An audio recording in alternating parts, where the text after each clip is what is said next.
जब कोई अपनी राइट बात हमारे सामने रखे और हम उसको रॉन्ग कहें तो conflict has started. We have to underline today, आज इस बात को, कि अगर खुश रहना है और हम चाहते हैं कि दूसरे भी खुश रहे, तो ये राइट एंड रॉन्ग सारा दिन जो who is right who is wrong, but who is right in this, कभी डिस्कशन में भी बैठते हैं but finally who is right, because we always feel कि एक राइट होना चाहिए ना फाइनली, तो वो एक राइट को ढूंढो कि वो एक राइट कौन सा है. आज मुझे अपनी सोच में और अपनी वोकैबुलरी में भी, शब्दों में भी एक लाइन को चेंज करना है. Who is right who is wrong ये हटाकर अब हमें जो लाइन लानी है वो ये, वी आर डिफरेंट. हमारी सोच अलग है. आपकी ओपिनियन मेरी ओपिनियन अलग है. आप भी राइट है अपनी साइड से, आप भी राइट है, मैं भी राइट. ये भी नहीं कि अच्छा ठीक है आप राइट मैं रॉन्ग. हर बात में हमें कईयों को आदत पड़ जाती है ठीक है आप राइट मैं रॉन्ग. जिनके अंदर हीन भावना होगी, सेल्फ कॉन्फिडेंस नहीं होगा, वो बहुत जल्दी कहेंगे दूसरा राइट मैं रॉन्ग. जिसके अंदर मैं तो हूँ ही गलत, मैं तो पैदा ही गलत हुई थी, अंदर भी फील करते हैं कि मैं रॉन्ग, एंड और द अदर वन ठीक है आप रॉन्ग मैं right. Each one every time is always right. Always always. ये तो मतलब आप कोई भी सिचुएशन में डाल दीजिए. जब काउंसलिंग के लिए दो लोग आते हैं तो काउंसलिंग के टेक्निक में क्या होगा, हम पहले एक की बात सुनेंगे, फिर एक को कहेंगे आप थोड़ी देर बाहर बैठेंगे, हम दूसरे की भी बात सुन लेते हैं, क्योंकि वो अकेले में अपनी बात अच्छी तरह से कहेंगे. जब पहली बार ये करना शुरू किया तो जो when I heard the first person I was like तो बिल्कुल राइट बोल रही है, this wife is absolutely right. वो जो कह रही है उसके हस्बैंड बहुत तंग करते हैं, हस्बैंड ऐसे हैं, उसको समझते नहीं. तो उनकी बात सुनने के बाद I would prepare my mind कि शी इज एब्सोल्युटली राइट. अब ये जब दूसरे आएंगे अंदर, मुझे उनको बताना है कि उनको क्या क्या चेंज करना है अपने अंदर. लेकिन जैसे ही दूसरा व्यक्ति आके बैठे और वो अपनी बात बोलना शुरू करे, लाइक ये भी तो बिल्कुल राइट है, तो what is left, where is the problem. ये बिल्कुल राइट है, ये बिल्कुल राइट है.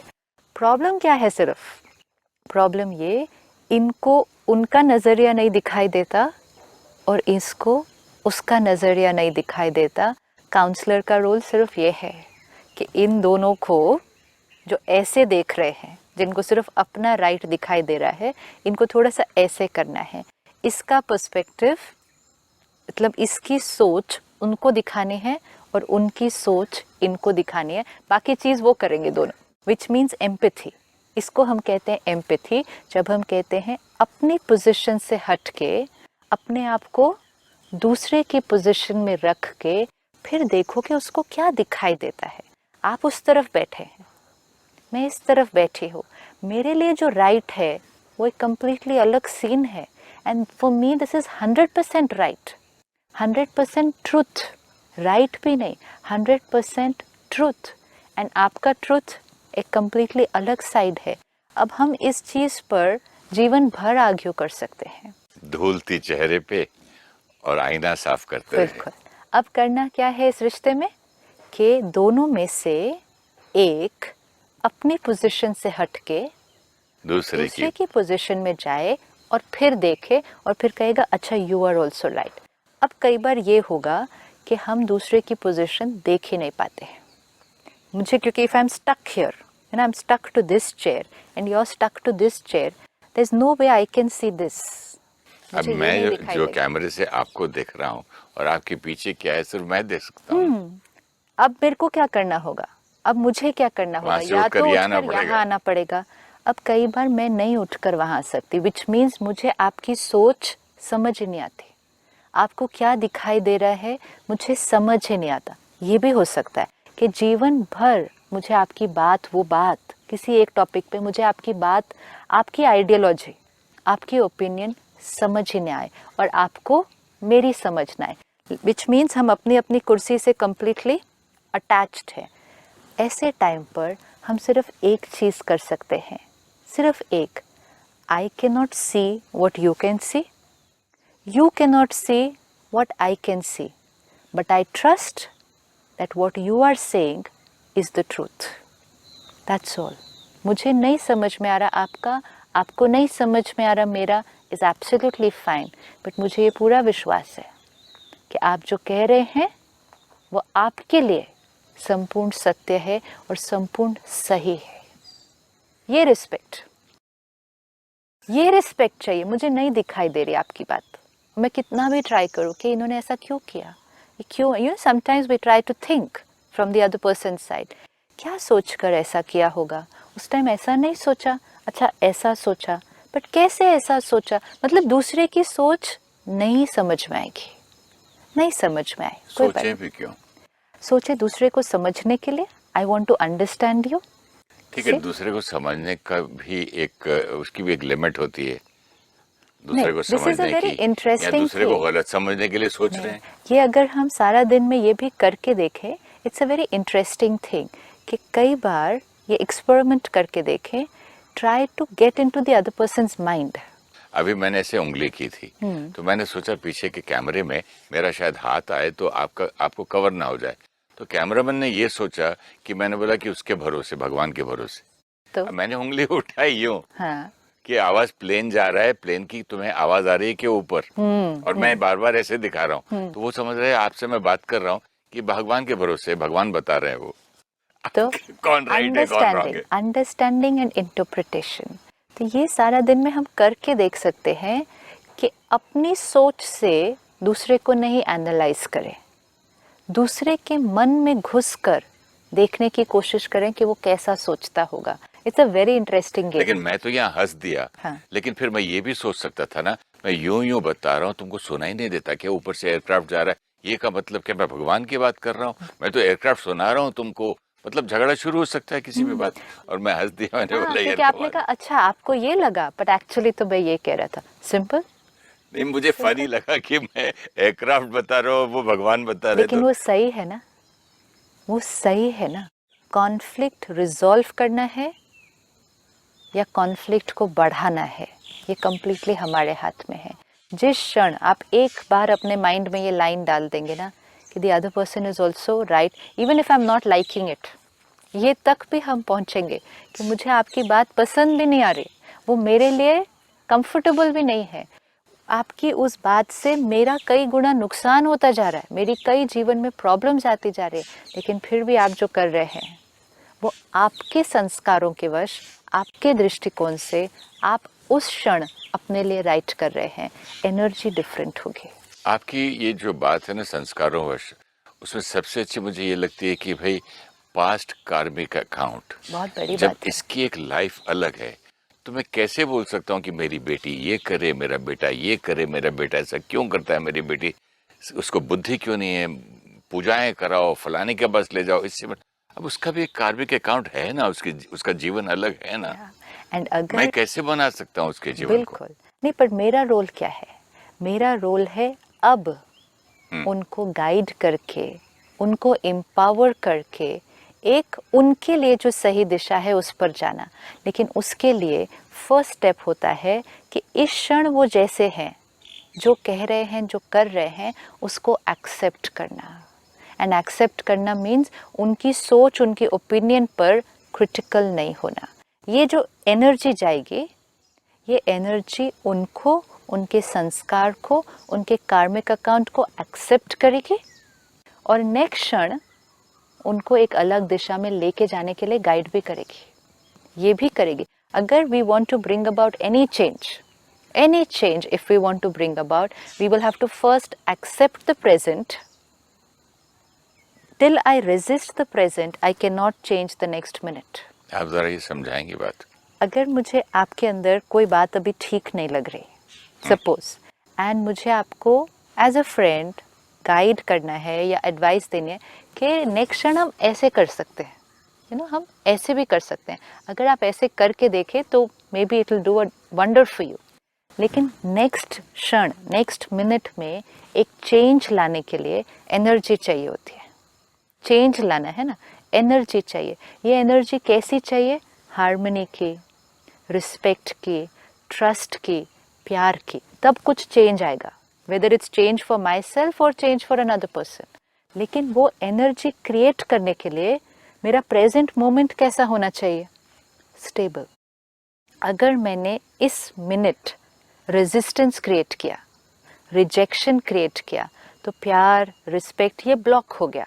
जैसे ये ब्लॉक हो गया, नेक्स्ट मिनट में जो चेंज मुझे लाना वो नहीं आएगा, दैट विल नॉट कम। तो फर्स्ट मिनट में, हर क्षण, may be next minute only we have to change, लेकिन इस मिनट एक्सेप्टेंस मीन्स यहाँ पे स्थिरता। एक्सेप्टेंस मीन्स स्टेबिलिटी, मीन्स ऐसे ऐसे ऐसे नहीं हो रहा, क्यों, क्या, कैसे, स्टेबल रहकर use that energy to create change. Beautiful. For yourself also, not only for other people, for yourself. For yourself means? Means अभी मेरे से कोई गलती हुई है, मुझे चेंज होना है, मुझे चेंज होना है। I realized this is not the way, this is the way. तो पहले मुझे इस मोमेंट को, इस गलती को, अपनी इस कमजोरी को पहले एक्सेप्ट करना होगा कि यस दिस इज इट। लेकिन उस क्षण मेरे लिए वो राइट था। जैसे मुझे हम हर बात पे गुस्सा करने की आदत है, तो क्या एक्सेप्ट करूं इसमें? क्यों, मेरे संस्कार है, मैंने पास्ट कैरी फॉरवर्ड किया है, वो मेरा बहुत डीप रूटेड संस्कार है। I understand it now. पहले मुझे समझ ही नहीं आ रहा था मैं इतना गुस्सा क्यों करता हूँ। मैं तो पनिशमेंट में ही बिलीव करता था कि I am going to punish myself. आज मैं खाना नहीं खाऊंगा, आज मैं मीठा नहीं खाऊंगा, आज मैंने ये गलती कर दी। उससे नहीं चेंज होगा संस्कार। मीठा नहीं खाने से या खाना नहीं खाने से संस्कार नहीं चेंज होगा। पनिश नहीं करना अपने आप को। Punish will not bring about change. Punish नहीं करना है, एक्सेप्ट मेरे अंदर ये संस्कार है एंड इट्स ओके। बचपन से जब एनसीसी, एसीसी और मिलिट्री जो भी है हम लोग करते थे स्कूल में, 5 मिनट लेट आते थे 3 राउंड्स रन, और 10 मिनट लेट आए 5 राउंड रन रन। पनिशमेंट तो हर एक चीज की मिलती थी। Stand up on the bench, class में बात किया, ये तो पनिश पनिश पनिश पनिश। फिर बाद में सुनते थे गॉड पनिशेस यू। तो पनिशमेंट की इतनी आदत पड़ी हुई ना। पनिशमेंट का जो तरीका है, जो हम बच्चों के साथ भी करते हैं, होमवर्क नहीं किया बेंच पे खड़े हो जाओ, ऐसे कान पकड़ के क्लास के बाहर खड़े हो जाओ। Let's me ask my self, what is the intention? लक्ष्य क्या है, क्या चाहते हैं हम? चाहते हैं कि जो आज हुआ, जो इस बच्चे ने आज किया या जो मैंने आज किया, वो दूसरी बार फिर से नहीं होना चाहिए। यही चाहिए ना, लक्ष्य तो क्लियर है ना। What happened should not happen again. अब अगर वो छोटी बात है कि होमवर्क नहीं किया या कुछ गलत बोल दिया या कुछ ऐसे कर दिया, उसमें हमने मेथड कौन सा यूज किया? फियर, कि ये करोगे तो नेक्स्ट टाइम फिर ऐसा होगा, इसलिए इस डर से नहीं करो कि अगर होमवर्क नहीं करके आओगे तो बेंच पे खड़ा होना पड़ेगा 1 घंटा। ये एक बार इनके साथ हो जाए तो इस डर से ये नेक्स्ट टाइम नहीं करके आएंगे। इवन उन चीज़ों में वो डर वाला मेथड यूज नहीं होता, क्योंकि आत्मा की ताकत, हम अपने आप को इमेजिन करें, अगर हम एक बहुत बड़े ग्रुप में बैठे हैं, एक मीटिंग चल रही है, हमने कुछ गलत बोल दिया और जो मीटिंग का लीडर है हमें कहे कान पकड़ के खड़े हो जाओ 1 घंटा सबके सामने, या हॉल के बाहर जाकर आप खड़े हो जाइए।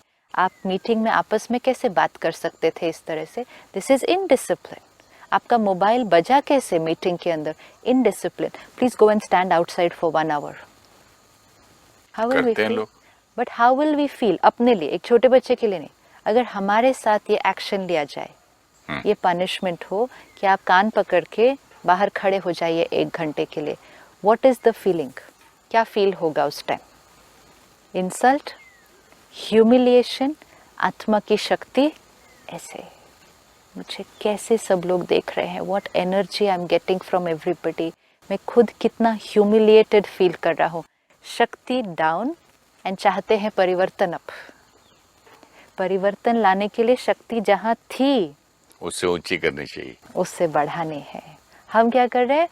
लो करके नाउ चेंज, लो करके नाउ चेंज, एंड फिर कहते हैं कितना भी पनिश करो, अब तो इसके ऊपर पनिशमेंट का भी असर नहीं होता है, ढीठ हो गया है। क्या है, उसको डांट ढूंढ के और डिप्रेस कर दिया, अब बोलते डिप्रेशन से बाहर आओ। तो नहीं होगा ना, नहीं होगा। किसी भी संस्कार को, किसी भी बात को एक्सेप्ट करके, स्पेशली संस्कारों के लिए, फिजिकल चीज होमवर्क नहीं किया, ये स्टिल ईजियर कि आज नहीं किया कल से करेंगे, लेकिन ये कहना कि आज गुस्सा किया कल से नहीं करूंगा, is not that easy because it's a deep groove. एक बहुत डीप पैटर्न है जिसको मैं लेकर आया। तो जितना मैं उसके प्रति, अपने संस्कार के प्रति क्रिटिकल, गिल्ट, पनिशमेंट, मैं अपनी शक्ति को यहाँ से यहाँ लेकर आ रहा हूँ। क्या करना है? Accept that it is fine. How can it be fine? Absolutely it's fine. ये बिल्कुल मैं मेहनत कर रहा हूँ पिछले 20 साल से हाँ, टू इम्प्रूव। दिस संस्कार इज ओके, क्योंकि ये मेरा बहुत डीप पैटर्न है जो मैंने कैरी किया है, और बहुत सारी चीज़ें और बातें हुई होंगी जिसकी वजह से ये बना। अब ये है and it's fine, which means ये क्यों है, क्यों मैं ऐसा हूँ, ऐसा मुझे नहीं होना चाहिए, ये थॉट्स नहीं चलने। Full stop. फुल तो इम्प्रूव कैसे करें? नेक्स्ट मिनट है ना इम्प्रूवमेंट। तो इसके लिए अपने को कोसना नहीं है। This is important. It's fine, ये है, इट्स ओके, ये है, क्यों है, कैसे है, मैं बुरा हूँ, दूसरों में तो नहीं है, दूसरों को मेरे इस संस्कार से कितनी तकलीफ होती है, मैं ऐसा ही हूँ, मैं ऐसा ही खत्म हो जाऊंगा, मेरा नहीं change. This is not needed. ये क्या ट्रांसफॉर्मेशन लेके आएंगे ये सारे? Only depletes energy. अपने आप को बद्दुआ देते रहते हैं। So in one line, it's okay, it's fine, I have this sanskar. It's a little uncomfortable for me, ये मुझे तकलीफ देता है, बट ये है, it's a part of me, it's fine. Yes, it's very important. बात करते हुए मुझे अपनी वाइज मदर की बात याद आती है। जब भी मैं बोलता था ये बच्चा ऐसा कर रहा है, भाई ऐसे कर रहा है, इट्स ओके, आप भी ठीक हो जाएंगे, थोड़े दिन बाद ठीक हो जाए। मैं हमेशा कहता था तुम कमजोर हो, बहुत कमजोर है, ना डांटती है, ना गुस्सा करती है, ना कुछ, मारो दो थप्पड़ ठीक हो जाएगा। नहीं पुत्र, ठीक हो जाए। 8 भाई बहन सबको एक्सेप्ट करते थे। मदर का एक्सेप्टेंस संस्कार सबसे हाईएस्ट होता है। लेकिन अब हम अपने मन की मदर है। वी सेड मन बच्चा है, तो हमें इस बच्चे को, ये बड़ा अच्छा पॉइंट है। हाँ, हम अच्छा, मदर मैं है अपने ना? मन का माँ बाप हूँ, है, तो हमने पेरेंट कहा हूँ। मन बच्चा है। तो मैं मन बच्चा है इतना सुन लिया, हाँ, तो लेकिन मन मन किसका का बच्चा है? अच्छा, रिलेशनशिप का दूसरा भाग देखा ही हाँ, नहीं। मन, see how the mind works. yes। मन बच्चा है तो मैंने सोचा हाँ ठीक है बच्चा है, लेकिन मेरा ही अपना बच्चा है, मैं उसका पेरेंट हूँ। वाह, मेरा मन है ना, तो मुझे अपने बच्चे को एक्सेप्ट करना है, प्यार ब्लॉक नहीं करना, हील करना है, फिर एडवाइस भी देनी है, और फिर धीरे से उस तरफ लेकर जाना है। ये सब कुछ मुझे अपने मन के साथ पहले करना है। एक बार अपने मन के साथ करना शुरू किया, तब औरों के मन के साथ करना ईजियर होगा। तो इसका मतलब ये है, जब मैं अपने मन को हेट करने लगता हूँ, अपने आप को गालियां देता हूँ, अपने आप को पनिश करता हूँ, तो फिर मैं फैमिली के साथ भी यही करता हूँ, दुनिया नौकर के साथ भी ऐसे करता हूँ। क्योंकि वो मेरा बिलीफ सिस्टम है, दिस इज द वे। अगर कोई गलती करे, उसको कर्स करो, क्रिटिसाइज करो, डांटो, फिर उसको ऑर्डर करो कि ऐसे नहीं, ऐसे करना चाहिए था, और 10 बार याद दिलाओ तुमने उस दिन ये कर दिया था गलती। So that's not the way. तो वो रिजल्ट नहीं आ रहा। तो पहले एक्सपेरिमेंट अपने साथ, और जब दिखाई देगा कि अच्छा this is the way it works, फिर वो नेचुरली आप दूसरों के साथ करेंगे, फिर वो करना नहीं पड़ेगा, इट विल बी नेचुरल। जब आप एक्सेप्ट करेंगे अपने आप को कि हाँ, संस्कार चेंज करना इतना इजी नहीं होता है। मैं लॉजिकली भी कुछ सोचूं तो भी मेरे संस्कार मुझे किसी और डायरेक्शन में पुश करते हैं, मेरे कार्मिक अकाउंट मुझे किसी और डायरेक्शन में पुश करते हैं। जैसे मेरे मन को ऐसा होता है, तो फिर दूसरे के मन को भी ऐसा ही होता होगा। तो एक्सेप्ट करना कितना इजी होगा। अगर मेरे पेरेंट्स मुझे लॉजिकली सही कह रहे थे कोई बात, फिर भी मेरा मन उनकी बात को समझ ही नहीं पा रहा था, मेरा मन एक कंप्लीटली अलग डायरेक्शन में जा रहा था, जो पूरी दुनिया को उस टाइम लगता कि इलॉजिकल है, लेकिन आपके मन ने कहा मेरे लिए ये कंप्लीटली सही है। जैसे मेरा मन ऐसे वर्क करता है, वैसे मेरे बच्चे का मन भी ऐसे ही वर्क करता होगा। अब मैं एज अ पेरेंट अपने बेटे को, बेटी को कितना भी बोलूं कि क्या राइट है, उनके मन में राइट की डेफिनेशन तो कुछ और होगी। तो should I not accept that? Then why am I saying कि वो समझते नहीं है, वो ऐसे है, वो they are absolutely right, because मन ऐसे वर्क करता है। मैंने अपने मन को देखा है ऐसे वर्क करते हुए। अपने मन के साथ ही खेलना है सारा दिन, फिर दूसरे के मन को समझना बहुत इजी होता जाएगा। तो पहले कोसना नहीं, गुस्सा नहीं होना, बुरा नहीं फील करना, गिल्ट में नहीं जाना, पूरी एनर्जी इस पे लगाना अब नेक्स्ट परिस्थिति आएगी ना, अभी नेक्स्ट बात भी तो आने वाली है, 5 मिनट में ही आएगी कोई और बात. Now I will prepare. अब ये बात आएगी ना, I am going to do it completely a different way, peaceful, loveful, जो भी मैंने अपने लिए तरीका देखा, मुझे उस तरह से उस परिस्थिति को अब फेस करना है. Past is past, over, completely on the next minute. अच्छा, नेक्स्ट मिनट में हो सकता है फिर गलती हो जाए, कोई बात नहीं, past is past, over, completely in the next minute. मतलब अपनी एनर्जी को वेस्ट नहीं करेंगे, अपनी सारी एनर्जी को परिवर्तन में लगाएंगे, तो धीरे धीरे वो संस्कार चेंज हो जाएगा. और सारा दिन में ये अब पकड़ के रखना है, I am right, I am always right. ये इम्पोर्टेंट है. That moment I am right, next moment I am ready to change. लेकिन इस मिनट जो मैंने कहा, उस क्षण वो मेरी सोच थी, वो मेरा संस्कार था. सामने वाला जो कह रहा था वो भी राइट था. अब जैसे हमने पहले देखा कि बेटी अपनी कोई बात लेकर आती है या कोई और अपनी कोई बात लेकर आता है, वो कहेगा वो ऐसे करते हैं, वो मेरे साथ ऐसे करते हैं, उन्होंने ऐसा बोला, उन्होंने ये किया. अब आप पेरेंट हैं, आपकी अटैचमेंट बेटी के साथ है. जैसे आपको आपकी अपनी बात राइट लगती थी, अब आपको अपनी बेटी की बात राइट लगेगी. क्योंकि ये भी हमने हमेशा देखा है, जब दो लोग होते हैं, दोनों में से जो पहले आकर अपनी बात सुनाता है, आपको उसकी बात राइट लगेगी. और अगर आप दूसरी बात सुनते नहीं, this is very very important in जैसे ऑफिसेज में, कहीं भी जहाँ लोगों के बीच डिफरेंस ऑफ ओपिनियन होता है, जो लीडर है या जो पेरेंट है, उसको ये बहुत ध्यान रखना है कि दो में से एक की बात नहीं सुननी है. सिर्फ कभी भी नहीं सुननी है. एक बहुत बायस्ड डिसीजन हो जाएगा. फिर ये बिल्कुल अनफेयर होगा उसके लिए भी जिसने आकर अपनी बात सुनाई, और उसके लिए भी जिसकी बात आपने नहीं सुनी. क्योंकि एक साइड देखकर अगर आपने अपना पर्सपेक्टिव क्रिएट कर दिया और डिसीजन ले दिया, it's going to be completely in another direction. तो हमेशा दूसरी साइड देखनी है, क्योंकि दूसरी साइड एक अलग पिक्चर लेके आएगी कंप्लीटली. अब जब बेटी अपनी बात लेकर आ रही है, हो सकता है आप दूसरी साइड तो नहीं देख सकते. You can not go and ask the mother in law, आपको मेरी बेटी से क्या प्रॉब्लम है. We don't need to ask also. Important है एज अ पेरेंट, आपका रोल है अपने बच्चे को गाइड करना, एम्पावर करके वापस भेजना. हम क्या कर रहे हैं आज, अच्छा उन्होंने तेरे साथ ऐसा किया, ऐसा नहीं करना चाहिए था, तेरी मदर इन लॉ ऐसी है तो उसको ऐसे बोलना, हस्बैंड ने ऐसा किया, हस्बैंड ऐसे. तो हम उसको क्या कर रहे हैं, बच्चे को हम ये कह रहे हैं कि जो तुम फील कर रहे हो वो बिल्कुल सही है, तुम सही हो. साथ ये भी सिखा रहे हो कि तुम बार बार एक चीज को बर्दाश्त करते जाओगे तो उनकी आदत पड़ जाएगी तुमको बोलने की. कभी फाइट फॉर योर राइट. तो ये हमने कौन सी एडवाइस देकर वापस भेज दिया, और झगड़ा करो. हमने एक्चुअली, हमें लगता है कि हमने पावरफुल बना के भेजा, बट एक्चुअली हमने कमजोर बनाकर वापस भेज दिया. हम अगर एडवाइस थोड़ी भी इधर से इधर हो जाए तो उसका रिजल्ट कंप्लीटली डिफरेंट हो जाएगा. हमें लगता है हम उसको पावरफुल बनाकर उसके घर भेज रहे हैं. पावर इज नॉट हियर कि वो जो बोलेगी, जो करेगी. Power is here. मदर मेरी साइड लेते हैं, लेकिन डैडी मेरे हस्बैंड की साइड लेते हैं. एंड वो अच्छे नहीं लगेंगे. जो हस्बैंड की साइड लेंगे या जो मदर इन लॉ की साइड लेंगे, वो अच्छे नहीं लगेंगे. अब इसमें साइड लेने की भी बात नहीं है, क्योंकि साइड भी तब ली जाए जब हम कहें अच्छा बच्चे तुम रॉन्ग हो, तुम्हारी मदर इन लॉ राइट है. वो भी तो बात राइट नहीं है. सच क्या है, तुम भी राइट हो, तुम्हारी मदर इन लॉ भी राइट है, तुम भी राइट हो, तुम्हारे हस्बैंड भी राइट है, तुम भी राइट हो, तुम्हारा बच्चा भी राइट है. अब जो आपके पास एडवाइस लेने आए हैं, सपोज आपकी डॉटर आपके पास एडवाइस लेने आई है, तो आपका रोल है बात को सुन लेना.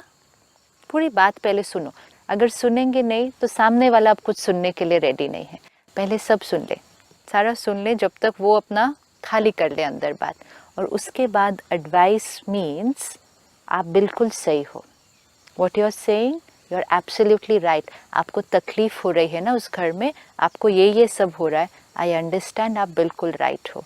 लेकिन 1 मिनट के लिए क्या हम उनका साइड देखें कि वो क्या सोच रहे हैं, वो क्या फील करते हैं आपके बारे में, वो क्यों ऐसा बोल रहे हैं. 1 मिनट उनका देखें दृष्टिकोण.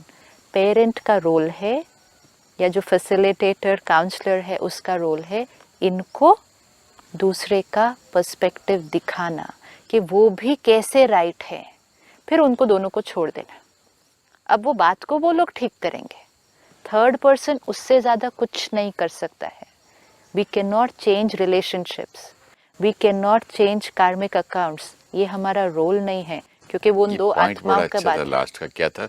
दोनों को अपना अपना, दोनों को, जैसे बेटी है उसको आप मदर इन लॉ का पर्सपेक्टिव दिखा के फिर आपको छोड़ देना होगा। यानी कि अगर आप उसकी एक गलती बताओगे मुझे, हाँ। तो उसकी लिस्ट में मांगू, हाँ। तो वो आपकी 10 बताएगी। तो दोनों के पास लिस्ट है। तो दोनों को ये दिखाना। सपोज बेटी कहे कि मैं सास के साथ इतना एडजस्ट कर रही हूँ, मैं ये भी एडजस्ट करती हूँ, मैं वो भी, तो फिर आप उसको बताओ, आपको पता है आपकी सास आपके साथ कितना एडजस्ट करती है? वो आपकी इस बात के साथ भी एडजस्ट करती है, वो आपकी इस बात के साथ भी, उसने कितनी सारी बातें आपकी सहन की है। दिस, ये दूसरा पर्सपेक्टिव, रादर देन से अच्छा तुम इतना एडजस्ट करती हो, तुम्हारे ऊपर इतना वहाँ पे टॉर्चर होता है। This is disempowerment. अब दोनों को दिखाकर, क्योंकि वो कार्मिक अकाउंट उनका है, रिजॉल्व भी उनको करना है, हम एक ही चीज़ सिर्फ कर सकते हैं, इनको उनका दृष्टिकोण दिखा दे और उनको ये सिखा दे कि आपकी दोनों की एनर्जी आपके ऊपर डिपेंडेंट है। आप अच्छी थॉट क्रिएट करो, वो भी वहाँ से अच्छी थॉट क्रिएट करना शुरू कर देंगे। ये करके दोनों को छोड़ दो, the rest they will do. Thank you so much. Let us have good thoughts for each other and for the universe. Thank you. Om Namaskar. Shanti. Namaskar. Thank you so much.